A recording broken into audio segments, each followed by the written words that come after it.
Item ಯಾವುದೇ ಇರಲಿ try ಮಾಡಿ ಆಚಿ ಚಿಕನ್ ಮಸಾಲಾ. ರಾಜಸ್ಥಾನದಲ್ಲಿ ನೀಟ್ ಪ್ರಶ್ನೆ ಪತ್ರಿಕೆ ಸೋರಿಕೆ ಬೆನ್ನಲ್ಲೇ ಎಕ್ಸಾಮ್ ಕ್ಯಾನ್ಸಲ್ ಆಗಿದೆ. ಶೀಘ್ರದಲ್ಲೇ ಮರುಪರೀಕ್ಷೆ ನಡೆಯುತ್ತೆ ಅನ್ನುವಂತ ಮಾಹಿತಿ ಕೂಡ ಬಂದಿದೆ.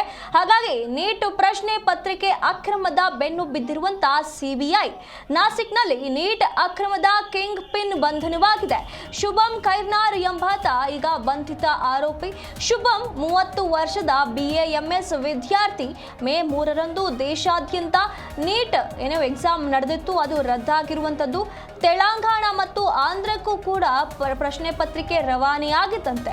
ಜಮ್ಮು, ಆಂಧ್ರ, ತೆಲಂಗಾಣಕ್ಕೆ ಪ್ರಶ್ನೆ ಪತ್ರಿಕೆ ರವಾನೆಯಾಗಿದೆ ಅನ್ನುವಂತ ಮಾಹಿತಿ ಬರ್ತಾ ಇದೆ. ರಾಜ್ಯ ಸೇರಿ ದೇಶಾದ್ಯಂತ ವಿದ್ಯಾರ್ಥಿಗಳು ಇದಕ್ಕೆ ಆಕ್ರೋಶವನ್ನ ವ್ಯಕ್ತಪಡಿಸುತ್ತಿದ್ದಾರೆ. ಮೋದಿ ಅವರ ವಿರುದ್ಧ ಕೂಡ ಕೆಂಡ ಕಾರ್ತಿದ್ದಾರೆ. NAT ವಿರುದ್ಧವೂ ಆಕ್ರೋಶ ವ್ಯಕ್ತಪಡಿಸುತ್ತಿದ್ದಾರೆ.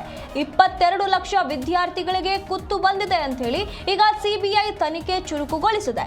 CBIನಿಂದ ನೀಟ್ ಪರೀಕ್ಷೆ ಅಕ್ರಮದ ತನಿಖೆ ಮತ್ತಷ್ಟು ಚುರುಕಾಗಿರುವಂತದ್ದು.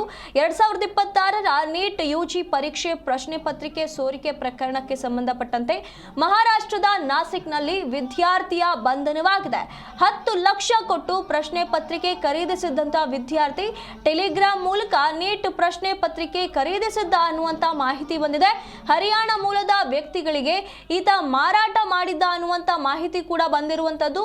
ಹಾಗಾಗಿ ಆರೋಪಿ ಶುಭಂ ಖೈರ್ನಾರ್ನನ್ನ ಬಂಧಿಸಿ ಈಗ ತೀವ್ರ ತನಿಖೆ ನಡೀತಾ ಇರುವಂತದ್ದು. ಈ ಒಂದು ಪ್ರಶ್ನೆ ಪತ್ರಿಕೆ ಸೋರಿಕೆ ವಿಚಾರವಾಗಿ ತನಿಖೆ ಈಗ ತುಂಬಾ ಚುರುಕುಗೊಂಡಿರುವಂತದ್ದು. ಇದರ ಹಿಂದೆ ಈಗಾಗಲೇ CBI ಬಿದ್ದಿರುವಂತದ್ದು.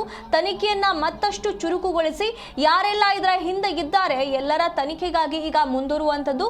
ಹಾಗೆ 30 ವರ್ಷದ BAMS ವಿದ್ಯಾರ್ಥಿ ಶುಭಂ ಎಂಬಾತನನ್ನ ಈಗ ಬಂಧನಕ್ಕೆ ಒಳಪಡಿಸಲಾಗಿದೆ. ಮೇ 3 ತಾರೀಕು ನಡೆದಂತ ನೀಟ್ ಪರೀಕ್ಷೆ ಏನಿತ್ತು, ದೇಶಾದ್ಯಂತ ನಡೆದ ಪರೀಕ್ಷೆ, ಈ ಪರೀಕ್ಷೆಯಲ್ಲಿ ಭಾರಿ ಅಕ್ರಮವಾದ ಕಾರಣ ಈ ಒಂದು ತನಿಖೆ ಮತ್ತಷ್ಟು ಚುರುಕುಗೊಂಡಿದೆ. ಈತ ಪ್ರಶ್ನೆ ಪತ್ರಿಕೆಯನ್ನ ಒಂದು ಟೆಲಿಗ್ರಾಮ್ ಚಾನೆಲ್ನಿಂದ 10 ಲಕ್ಷ ಕೊಟ್ಟು ಖರೀದಿ ಮಾಡಿದ್ದ ಅನ್ನುವಂತ ಮಾಹಿತಿ ಬಂದಿದೆ.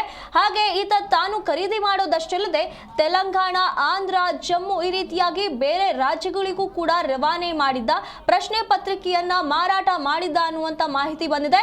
ಹಾಗಾಗಿ ಈಗ ರಾಜ್ಯ ಸೇರಿ ದೇಶಾದ್ಯಂತ ವಿದ್ಯಾರ್ಥಿಗಳು ಆಕ್ರೋಶವನ್ನ ಹೊರಹಾಕ್ತಿದ್ದಾರೆ.